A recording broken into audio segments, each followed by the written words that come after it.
India's first organic ice cream. Better ingredients, better ice cream. Organic Creamery by Iceberg.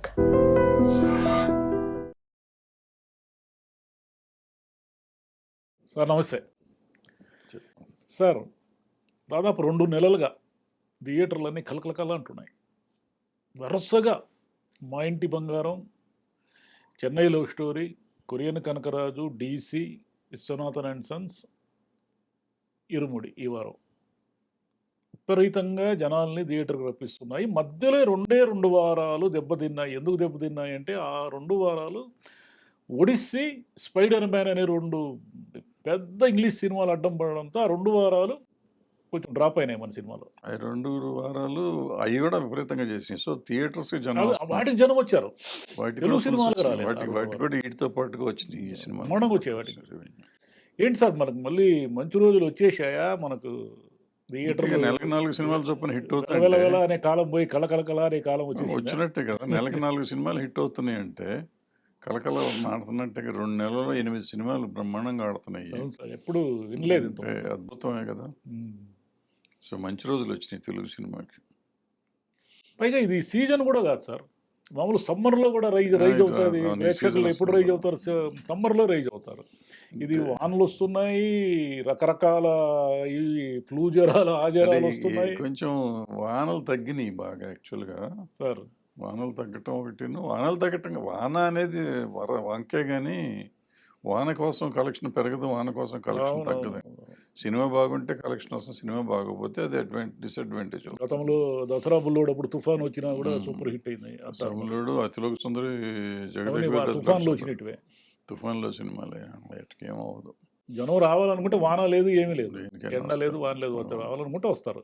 అవును, రాకూడదు అనుకుంటే మనం ఏం చేయలేము ఇంకా. అదేముండదు. బట్ సినిమాలు మేజర్గా మొన్న అనుకున్నట్టు ఇవన్నీ బడ్జెట్ కంట్రోల్లో ఉన్న సినిమాలే అండి సార్. మేజర్గా బడ్జెట్ మూలాన మీకు అన్ని సినిమాలు ప్రాఫిటబుల్ సినిమాలు కనపడుతున్నాయి. సార్. అండ్ సినిమాలు కూడా చాలా బాగున్నాయి. అన్ని సినిమాలు చాలా సినిమాకి సంబంధం లేకుండా సినిమాలన్నీ బాగున్నాయి. సో దాంతో ఆడియన్స్ థియేటర్లోకి వెళ్తే వదిలిపెట్టి బయటకు వచ్చేద్దాం, మధ్యలో సిగరెట్ తాగడానికి వెళ్దాం అనే ఫీలింగ్ కూడా లేకుండా ఉన్న సినిమాలు. అంటే మన మీద మామూలుగా ఒక విమర్శ ఉంది కదా సార్, రొటీన్ కథలు, మూస కథలు, మనం ఎప్పుడు బయటకు వస్తాము, మలయాళం వాళ్ళు చూడండి వాళ్ళు అదరగొడుతున్నారు అంటూ ఉంటారు కదా. ఇప్పుడు మనం కూడా మనం మాట్లాడుకుంటున్న 6 సినిమాలు ఏ ఒక్క సినిమా ఇంకో సినిమాకు పోలేదు. అంటే మనం రొటీన్ నుంచి బయటకు వచ్చినట్టేనా? అంటే ఎక్సెప్ట్ చెన్నై లవ్ స్టోరీ నేను చూడాల, కొరియన్ కనకరాజు చూడాల. బట్ కొరియన్ కనకరాజులో యాక్షన్ ఉంటుంది, హారర్ కామెడీ, యాక్షన్ పార్ట్ ఉందా, యాక్షన్ ఉంది. సో అది దగ్గర ఒక చెన్నై లవ్ స్టోరీ తప్పిస్తే మిగిలిన అన్నింటిలో యాక్షన్ పార్ట్ ఉంది. అవును, ఈవెన్ మా ఇంటి బంగారం కూడా యాక్షన్ ఉంది. ఫైట్స్ చేస్తుంది కదా. ఫైట్లు ఉన్నాయి, చాలా ఫైట్లు ఉన్నాయి. కొంచెం ఇంటెలిజెంట్గా ప్లే చేశారు ఫైట్లు కూడా. ఆ అమ్మాయి రివీల్ అవ్వకూడదు అనే దాని మీద ఫైట్స్ కొంచెం తమాషాగా తీశారు. సో ఆ సినిమాకి ఆ బడ్జెట్కి అది చాలా పెద్ద సినిమా అయిపోయింది, బ్రహ్మాండంగా చేసింది అన్నమాట. 100 కోట్లు ఏమో చేసిన. ఏం చేసినా ఇక అద్భుతాలే అనమాట. అంటే ఒక లేడీ ఓరియంటెడ్ సినిమా 100 కోట్లు చేయడం అనేది మనం ఈ మధ్య కాలంలో వినలే. ఇప్పుడు 100 కోట్లు చేయలేదు అనుకుంటా, అన్నారు మరి. 50 కోట్లు చేసిన. 50 కోట్లు. సో అది బాగా చేసింది. ఆ తర్వాత వచ్చిన ఇది చెన్నై లవ్ స్టోరీ కాదు, తర్వాత వచ్చిన డీసీ కూడా చిన్న సినిమా. అంటే ఆ బడ్జెట్ వరకు అది 20 కోట్ల సినిమా. ఇది అన్ని అక్కడ తమిళ డబ్బింగ్, తెలుగు డబ్బింగ్, అంటే తెలుగు 5-6 కోట్ల సినిమా కింద లెక్క. తెలుగులో కూడా 20 కోట్ల పైన చేసింది, చాలా బాగా చేసింది. ఆ తర్వాత వచ్చిన సినిమాల్లో చెన్నై లవ్ స్టోరీ అంతకుముందే వచ్చినట్టుంది. చెన్నై లవ్ స్టోరీ కూడా ఒక డిఫరెంట్ స్టోరీ, అది బాగుంది. సో దాన్ని బాగా ప్రేక్షకులు చూశారు. ఆ తర్వాత డీసీ వచ్చింది, డీసీ బాగా చూశారు.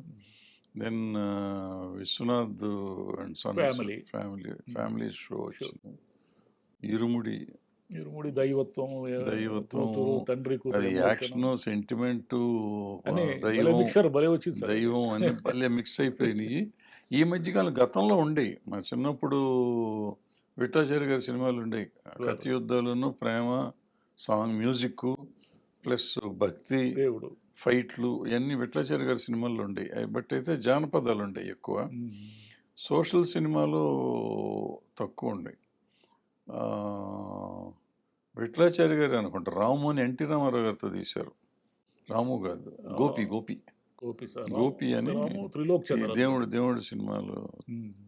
త్రిలోక్ చంద్రది అనుకోండి, తమిళ్ త్రిలోక్, తెలుగు కూడా తెలుగు కూడా త్రిలోక్ చంద్ర సార్.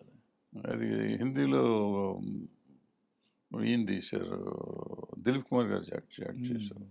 సో ఏదైనా కానీ అంటే అది భక్తి సినిమానే. గోపి ఎవరు చేసినా కానీ భక్తి సినిమానే. అది భక్తి పాటలు ఇవన్నీ ఉంటాయి సోషల్ సినిమాలు.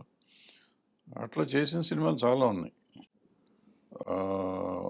పూజ ఇటువంటి సినిమాలు ఉండి, పాము సినిమాలు, నోము పూజ ఇవన్నీ పాములతో చేశారు సినిమాలు. అవి ఉండే, వాటిలో కూడా చిన్న ఫైట్లు ఉండేవి. సో అట్లా చేసి అవన్నీ మోస్ట్ సక్సెస్ఫుల్ ఫిలిమ్స్. అందులో సాంగ్స్ అవి ఉండేవి. దీంట్లో కూడా అట్లాగే వచ్చినాయి. అయ్యప్ప ఇప్పుడు క్రేజ్ కదా, అయ్యప్ప ఇది ఉంది బాగా. సో దాంతో వచ్చింది. అన్నిటికంటే ఎక్కువ అండి రవితేజ గారి సినిమాల్లో బాగా కంట్రోల్డ్ బడ్జెట్తో వచ్చిన సినిమా ఇది. ఈ మధ్యకి లేటెస్ట్ టైమ్స్లో ఆయన సినిమాల బడ్జెట్లు బాగా పెరుగుతూ వచ్చి కాస్ట్ ఫెయిల్యూర్లు కనపడతా వచ్చినాయి. ఈ సినిమా కంట్రోల్ చేస్తూ వచ్చారు. రెవెన్యూ మాత్రం ఇప్పుడు ఎరగదీస్తుంది. ఒకవేళ ఇది పెరిగి తీసినా కూడా లాభం వచ్చే సినిమా అనమాట. వాళ్ళు అంతకు ముందులాగా పెంచుకొని తీసినా లాభం వచ్చే సినిమా వచ్చింది. సబ్జెక్ట్ వర్కౌట్ అయింది. రవితేజ గారు ఆఫ్కోర్స్ ఆయన బాగా చేశాడు సినిమా. సార్ మీరు తరచూ అంటూ ఉంటారు మన సినిమాలు బాగుండాలంటే ముందు కాస్ట్ కంట్రోల్, బడ్జెట్ కంట్రోల్ ఉంటేనే అంటున్నారు కదా. అది ఎవరి చేతుల్లో ఉంది సార్? అది హీరో ఏమో నాకు ముందే మార్కెట్ అని ఆయన రెమ్యునరేషన్లు పెంచేస్తున్నాడు. ప్రొడ్యూసర్లు మంది పాన్ ఇండియా అనుకొని వాళ్ళు 50 తీసి చోట 100, దర్శకుడేమో తక్కువ ఖర్చు పెట్టించాల్సిన చోట ఎక్కువ ఖర్చు పెట్టించేస్తున్నాడు. అంటే ఎవరికి వాళ్ళు పెంచుకుంటూ పోతున్నారు కదా, ఎలా కంట్రోల్ చేస్తారు దాన్ని? కంట్రోల్ అంటేనండి, ఇప్పుడు మీరు ఇరుముడి తీసుకుందాం. ఇరుముడి మరి ఆ బడ్జెట్లో అవ్వకూడదు సినిమా. అంటే తక్కువేం వల్ల 40 కోట్లు 50 కోట్లు అయింది ఆ సినిమా. తక్కువేం కాదు, ఎక్కువ బడ్జెట్ అయ్యింది యాక్చువల్గా. బట్ ఆ బడ్జెట్లో అవ్వకూడదు. దానికి అనుకున్న మధ్యకాలంలో అనుకున్న రేటు ప్రకారం అయితే అది 70, 80, 90 అవ్వాల్సిన సినిమా అది. అది 50 దగ్గర ఆగి 45, 50 దగ్గర ఆగింది సినిమా. అంటే ఎక్కడో తగ్గింది. వాళ్ళకి తెలియాలి ఎలా తగ్గిందనేది, నాకు తెలియదు. సో ఆ ఎలా తగ్గిందో పెద్ద కంపెనీ అది, అలాగే తగ్గించుకుంటూ వస్తే తగ్గుతుంది. అంటే మనకేం తెలియదు కదా, మనం ఆ రెమ్యునరేషన్లు తగ్గించండి, ఇంకోటి తగ్గించండి. నాకు తెలిసినంత వరకు ఏంటంటే మేకింగ్లో నెంబర్ ఆఫ్ వర్కింగ్ డేస్ తగ్గుతాయండి. నెంబర్ ఆఫ్ వర్కింగ్ డేస్ తగ్గాలంటే వర్కింగ్ అవర్స్ పెరగాలండి. అంటే రవితేజ గారు టైంకి వస్తాం అటువంటివి ఉన్నాయి, బాగుంటుంది. సో నేను అనుకోవటం పర్ఫెక్ట్గా రోజు 7 o'clock call sheet, outdoor cinema ఎక్కువ అది. ఆ 7 o'clock కాల్ షీట్ చేసి ఉంటారు. మేజర్గా నెంబర్ ఆఫ్ వర్కింగ్ డేస్ కూడా తగ్గి ఉంటాయి. అంటే మిగతా 100 రోజులు చేసినట్టు 100 చేసి ఉండకపోవచ్చు. సంథింగ్ ఏదో మొత్తానికి ఒక మిరాక్యులస్గా బాగా తక్కువ బడ్జెట్లో చేశారు, వర్కౌట్ అయింది. సో మా ఇంటి బంగారం అనుకోండి, చెన్నై లవ్ స్టోరీ అనుకోండి, ఈవెన్ కనకరాజు అనుకోండి, కొరియన్ కనకరాజు అనుకోండి, సూర్య సినిమా అనుకోండి. పాన్ ఇండియా పిచ్ వదిలినట్టేనా? పాన్ ఇండియా పిచ్ ఏముంది దీనికి? వీటిని కూడా హిందీలో రిలీజ్ చేశారు ఎట్లా అనుకోండి. హిందీ, తమిళ్ అన్నిట్లో రిలీజ్ చేశారు. విశ్వనాథ్ కంపెనీ తమిళ్ అండ్ తెలుగు కింద ప్లాన్ చేశారు. సూర్య తమిళ్ హీరో కాబట్టి. కానీ ఆ పాన్ ఇండియా పిచ్ వదిలిన బట్టి దాన్ని కూడా హిందీలో డబ్ చేసి ఏదో రిలీజ్ చేశారు, పెద్దగా వర్కౌట్ అవుతుంది. హిందీలో మన సినిమాలు చూడరంటే ఎప్పుడో చూస్తారు. దాన్ని మనం ప్రాక్టీస్ చేసుకోకూడదు. ఇప్పుడు ఏం చేశారండి వీళ్ళందరూ కలిసి మనకి ఎక్కువ డబ్బులు వచ్చేదని తక్కువ డబ్బులు చేశారు. హిందీ మార్కెట్, డబ్బింగ్ మార్కెట్ ఒక మంచి మార్కెట్ ఉండేది మనకి. ఈ సినిమాలని మనం హిందీలో వీళ్ళు డబ్ చేసి వీళ్ళు ఎక్కువ డబ్బులు పెట్టకుండా వదిలేసి ఉంటే మనకి ప్రొడ్యూసర్కి ఎక్కువ లాభం వచ్చింది. ఆ రకంగా దాన్ని చంపి ఆడింది లేదు, ఆ డబ్బులు వచ్చింది లేదు, రెండు పోయినాయి. అది ఒట్టి శాటిలైట్ కోసం చేసుకునేవారు, థియేటర్లో వేసేవారు కదా. కొన్ని సినిమాలు పుష్ప ఒకటి వేసారు, అట్లా వేస్తే కొన్నిటి ఆడి. సో అన్నిటినీ ఇటు మొదలెట్టారు, దాంతో ఏది ఆడకపోవటం అలా వచ్చేసింది. అంటే మంచి సినిమా తీస్తే పాన్ ఇండియా సినిమా అవుతుందా, పాన్ ఇండియా సినిమా తీస్తే పాన్ ఇండియా సినిమా అవుతుందా? మంచి సినిమా పాన్ ఇండియా సినిమా అవుతుందండి, pan India cinema pan India cinema అవ్వదు. అంటే ఏమవుతుందంటే మనం పాన్ ఇండియా సినిమా అని అనుకోగానే కాస్టింగ్ అక్కడి నుంచి ఒకళ్ళు, ఇక్కడి నుంచి ఒకళ్ళు, ఇక్కడి నుంచి ఒకళ్ళు, అన్ని అనేక భాషల భాషల నుంచి నుంచి తీసుకుని తీసుకొని చేస్తూ వస్తారు. ఉంటాం. అది చేసేసరికి ఏమవుతుంది, మీకు పెరుగుతుంది, మీ కాస్ట్ అనవసరంగా పెరిగిపోతుంది. సో మనం ఏది ఉంటే వాళ్ళతో చేసుకుంటూ పోతే ఉంటుంది. ఇప్పుడు విశ్వనాథ్ అండ్ కంపెనీలో కూడా బయట వాళ్ళని పెట్టారు, బట్ పెద్ద అందరూ తమిళ వాళ్ళే, తమిళ సినిమానే తీసుకున్నారు అనుకుంటే అప్పుడు మన తెలుగు వాళ్ళు లేరు అనుకుని హ్యాపీగా ఉండొచ్చు. తెలుగు డబ్బింగ్ అనుకుంటూ. ఇరుముడిలో కూడా ఎవరు లేరు, అతను విలన్ పెద్ద కన్నడ అతను ఎవరినో తెచ్చారు, కన్నడ అతను అనుకుంటా. అతను కన్నడ అతను కూడా తెలిసిన అతను కాదు కాబట్టి కొత్త వాళ్ళలాగానే ఉండిపోయింది. దాంట్లో ఎవరు తెలియదు సార్ పెద్దగా. సాయి కుమార్ గారు, రవితేజ గారు కాకుండా హీరోయిన్ కూడా తెలిసిన అమ్మాయి తెలియదు, కాదు, అమ్మాయి చిన్న అమ్మాయి కూడా బయట మలయాళం అమ్మాయి. అందరూ కొత్త అమ్మాయి, కొత్త వాళ్ళే, ఎవరు తెలిసిన వాళ్ళు కాదు. అదే బడ్జెట్ ఎవరి కంట్రోల్ అంటే ప్రొడ్యూసర్ కంట్రోల్లోనే ఉంటుంది, మాట్లాడుకునే విధానాన్ని బట్టి ఉంటుంది. ఎలా అయితే మైత్రి మూవీస్ వాళ్ళు ఈ సినిమా మాట్లాడుకుని తీసుకున్నారో అలా అందరూ మాట్లాడుకుని తీసుకుంటే అవుతుంది. ఈవెన్ సితారా వాళ్ళు కూడా ఆ cinema Viswanathan and company. So ఈ రెండు మేజర్ కంపెనీస్ అండి వాళ్ళ మార్కెట్లో leaders of the industry, Telugu cinema industry లీడర్లు వాళ్ళిద్దరు. ఇద్దరు ఒక కంట్రోల్డ్ బడ్జెట్తో తీసి సక్సెస్ ఇచ్చారు ఈ సీజన్లో.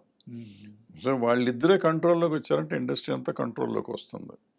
సో లెట్ అస్ హోప్ మళ్ళీ మంచి రోజులు వచ్చినాయి. అంటే ఈ 6 సక్సెస్లు 8 సక్సెస్లు ఇంగ్లీష్తో కలిపితే 8 సక్సెస్లు 2 వారాలు 2 నెలలు అంటే ఈ అద్భుతం జరుగుతుంది. థియేటర్లకు వస్తున్నారు అని ప్రూవ్ చేస్తున్నారు. మనం థియేటర్ల కోసం సినిమాలు తీయాలని ఇప్పుడు అర్థమవుతుంది అందరికీ, థియేటర్లో డబ్బు ఉంది అనేది అర్థమవుతుంది.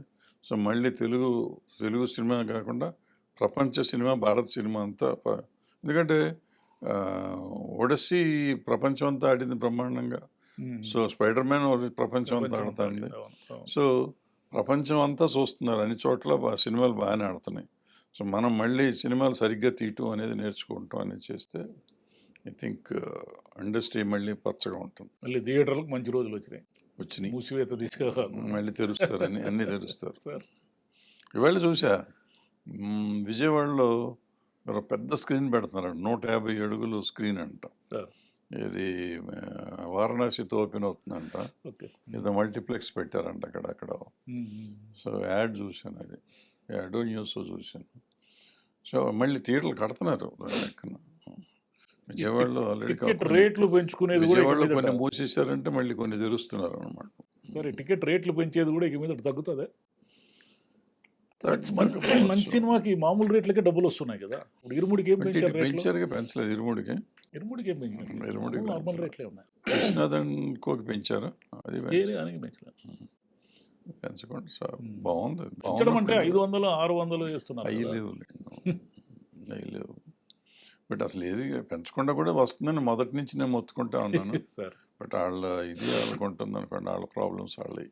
హెవీ బడ్జెట్, మనం బయట కూర్చొని చెప్పడం వేరు, లోపల వాళ్ళు పడే కష్టాలు వేరు కదా.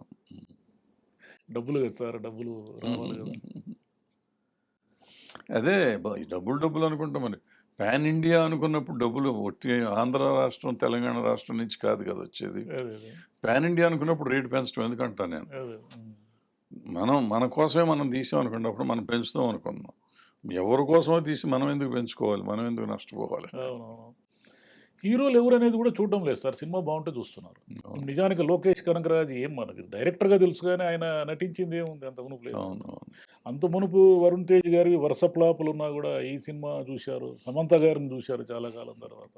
ఈయన రవితేజ చూశారు, చెన్నై లవ్ స్టోరీలో అతను పెద్ద స్టార్ ఏం కాదు కదా కంపారిటివ్లీ, ఆయన చూశారు, బ్రహ్మాండంగా చూశారు. ఆ అమ్మాయి కొత్త అమ్మాయి అయినా చేశారు అనుకోండి, అమ్మాయిని చూశారు. అంటే హీరో ఓరియంటెడ్ అవి కాకుండా కథాబలమేనండి. అన్ని సినిమాలు కథాబలంతో ఆడుతున్న సినిమాలే. హీరోల కోసం వచ్చిన సినిమా ఏది లేదు. ఇప్పుడు మాట్లాడుతున్న 6 సినిమాలు హీరో కోసం ఆడిన సినిమాలు కాదు. 6 మామూలుగా ఎవరు సినిమాలు చూశారు? 6 సినిమాలు కథతో వచ్చిన సినిమాలు, 6 సినిమాలు డైరెక్టర్ సినిమాలు. అవును, అవును. సో 6 సినిమాలు ప్రొడ్యూసర్ల సినిమాలు. అవునవును. మంచి పాయింట్ సార్ ఇది. సో ప్రొడ్యూసర్లు, డైరెక్టర్లు బాగా పెర్ఫామ్ చేశారు ఈ సినిమాలన్నింటిలోనూ. సార్ సో మంచి రోజులు అందరికీ వచ్చినాయి. లెటస్ రేపు టాక్సిక్ కూడా ఉంది, అది కూడా హెవీగా ఉంది. Yes, sir. అంచనా టాక్సిక్ మీద అంచనాలు ఎక్కువ ఉన్నాయి. హై బడ్జెట్ అదే ఇంటర్నేషనల్ సినిమా, నేషనల్ సినిమా, లేకపోతే గ్లోబల్ సినిమా ఏదో అంటారు. కానీ టాక్సిక్, వారణాసి వీటిని గురించి మనం పెద్దగా మాట్లాడకల్లా. ఎట్టకు రికార్డ్ కలెక్షన్సే ఉంటాయి. ఎట్లాగో ఫుల్ క్రౌడ్ ఫుల్లింగ్ ఉంటుంది అది. పొద్దున చూసేది 30 కోట్లు అడ్వాన్స్ బుకింగ్ అని చెప్పారు. సో 30 కోట్లు మొత్తం సినిమాకి రాని రోజులు 30 కోట్లు అడ్వాన్స్ బుకింగ్ అంటే. So that is a different game, ball game అండి అది మొత్తం. వారణాసి, టాక్సిక్ అవన్నీ మనం వేరే వెళ్ళిపోవాలి. ప్రభాస్ సినిమాలు. సార్ జనం ఓటీటీ నుంచి మెల్లిగా బయటకు వస్తున్నారా? థియేటర్ ఎక్స్పీరియన్స్ కోరుకుంటున్నారా? వస్తున్నారు అనుకుంటున్నాను. ఎందుకంటే నేను ఇంతకుముందు ఓటీటీ పెడితే 2 రోజులు అక్కడి నుంచి కదిలేవాడిని కాదు. అంటే వెబ్ సిరీస్ చూస్తే 10 ఎపిసోడ్లు ఉంటే 10 ఎపిసోడ్లు కంప్లీట్ అయ్యేదాకా లేచేవాడిని కాదు. అంటే కొత్త సినిమా వస్తే చూసేవాడిని, మలయాళం కానీ, తెలుగు కానీ, కన్నడం కానీ, తమిళ్ కానీ. ఇప్పుడు చూద్దామంటే కూడా దొరకట్లా ఆ సినిమా. సార్ లాస్ట్ 8 months నుంచి చూస్తున్నాను నేను. సో కొత్త సినిమా అనేది, మంచి సినిమా అనేది కనపడతలేదు, తక్కువ. వారానికి ఒకటి కూడా దొరకట్ల సినిమా. ఇంగ్లీషు అన్ని భాషల్లో ట్రై చేస్తాం కదా, సార్ వారానికి ఒక సినిమా కూడా దొరకట్లా. సో దాంతో ఈ మధ్య రోజు సినిమా చూస్తున్నాను, ఈ మధ్య థియేటర్కి వెళ్ళి చూస్తున్నా సినిమాలు. ఈ మధ్య విపరీతంగా చూస్తున్నాను. నేనే రివైవ్ అయినట్టున్నాను ఇప్పుడు. థియేటర్ పోవడం చాలా బాగుంటుంది సార్. డెఫినెట్గా థియేటర్ ఎక్స్పీరియన్స్ డెఫినెట్గా ఉంటుంది. చాలా ఏమంటే మన వాళ్ళు 2 గంటలు కూడా కొంచెం డబ్బులు ఎక్కువైపోతున్నాయి ఏం తప్ప బాధ. Sir. Theatre experience is definitely cinema చూసిన ఫీలింగ్ ఉంటుంది. ఇప్పుడు నేను నిన్న మా ఇంటి బంగారం చూసా, ఒక 5-6 గంటలు చూసా సినిమా. గ్యాపులు తీసుకుని అది మనం థియేటర్కి వెళ్ళాను 2 గంటల సినిమా అయిపోతుంది. అవును, అవును. వెళ్తాం, కూర్చుంటాం, చూస్తాం, వస్తాం, ఇది అయిపోతుంది. కంటిన్యూ చూడలేము. 6 గంటలు చూడలేం కదా, ఏదో పని ఉంటుంది, ఎవరో ఒకళ్ళు వస్తారు, మాట్లాడతాం, ఇది ఆపుతాం, ఇది చేస్తాం, అటు వెళ్తాం, ఇటు వెళ్తాం. సో ఇది కాకుండా మనకి ఓటీటీ కాకుండా అయితే సినిమా ఎక్స్పీరియన్స్ వేరే ఉంటుంది. ఈ ఇంట్లో చూసే సినిమా అవును. అంటే వాళ్ళు కొంతమంది హోమ్ థియేటర్ పెట్టుకుని వాళ్ళు చూసే వాళ్ళకి బాగుంటుంది. అందరికీ అందుబాటులో ఉండదు కదా. మనం టీవీ పెట్టుకుని టీవీలో చూసుకునే వాళ్ళకి కొంచెం ఇబ్బందికరం. అంటే హోమ్ థియేటర్ ఎక్స్పీరియన్స్ కూడా బాగుంటుంది, కానీ అది కొంచెం కాస్ట్లీ, అందరికీ అందుబాటులో ఎక్కడ ఉండదు. అది ఉన్న వాళ్ళకి బాగానే థియేటర్లో కూడా ఈ మధ్య టెక్నాలజీ, సౌండ్ సిస్టమ్ అన్ని బాగా ఉండడంతో అవును. సినిమా చూడాలి అనిపిస్తాం. అవునవును, అవి బాగుంటున్నాయి. సిస్టమ్ చాలా కాలం నుంచి సౌండ్ సిస్టమ్ బాగా బెటర్ అయిపోయింది. మనం చేసే సౌండ్స్ అన్నీ బాగుంటుంది. బట్ ఏదైనా టోటల్గా టెక్నాలజికల్గా బెటర్ అయిందండి ఇప్పుడు. అంటే సౌండ్ సిస్టమ్ హోమ్ థియేటర్కి ఇంట్లో, మామూలు ఇంట్లో సౌండ్ హోమ్ థియేటర్ లేకపోయినా కూడా మంచి సౌండ్ వచ్చేసి టీవీలు అన్ని బాగున్నాయి, గ్యాడ్జెట్స్ వచ్చేసినాయి, తక్కువ డబ్బులకి అయ్యే కూడా వచ్చినాయి. బట్ ఏదైనా ఇంట్లో చూస్తే థియేటర్కల్ ఎఫెక్ట్ రాదు. సో థియేటర్కి వెళ్ళి చూస్తేనే సినిమా ఉంటుంది. థియేటర్లో ఫుడ్ రేట్లు తగ్గిస్తే నేను చాలా హ్యాపీగా. టికెట్ రేట్లు మనలాంటి వాళ్ళకి సమస్య లేదు సార్, పిల్లలు ఉంటే చాలా సమస్య. నాకు కూడా సమస్య సార్. నేను ఈ వరుసగా 6 రోజులు 6 సినిమాలు చూశాను సార్. సినిమాకి 1000 రూపాయలు వెళ్ళిపోతానండి. ఇప్పుడు నాకు ఏం తినకుండా కూర్చోలేను. తిన్నానంటే 400 రూపాయలు పాప్కార్న్ 400 రూపాయలు తీసుకుంటున్నాను, 420 రూపాయలు తీసుకుంటున్నారు. దాంతో పిల్లలతో పోతే 2000 అవుతుంది సార్. 2 పిల్లలతో పోతే 2000 అవుతుంది. పిల్లలంటే మనవాళ్ళు అది పరిస్థితి. బట్ ఏదైనా బాగుంది, గుడ్ సార్. చాలా మంచి విషయాలు చెప్పారు sir. Thank you. And for more videos, please subscribe to iDream. Please subscribe to iDream. Please subscribe iDream. And please subscribe to iDream. For more videos, subscribe to iDream. please like, share and subscribe to the channel. Congratulations, iDream. Subscribe to iDream. Subscribe to iDream. So subscribe to iDream Media. iDream ki iDream team andarki huge congratulations. Please subscribe iDream Media. Please subscribe to iDream. Subscribe iDream. Please subscribe to iDream. iDream అంటే నా కళల channel subscribe చేసుకున్న నోరు తిరుగుతలేదు, మీరైతే గంట గుర్తు కొట్టండి. For more such videos, please subscribe to iDream. Subscribe to iDream. Please subscribe to iDream. Please subscribe iDream Media. Please do subscribe to iDream. Please subscribe to iDream Media. For best entertainment and information, please subscribe iDream. And don't forget to subscribe to iDream.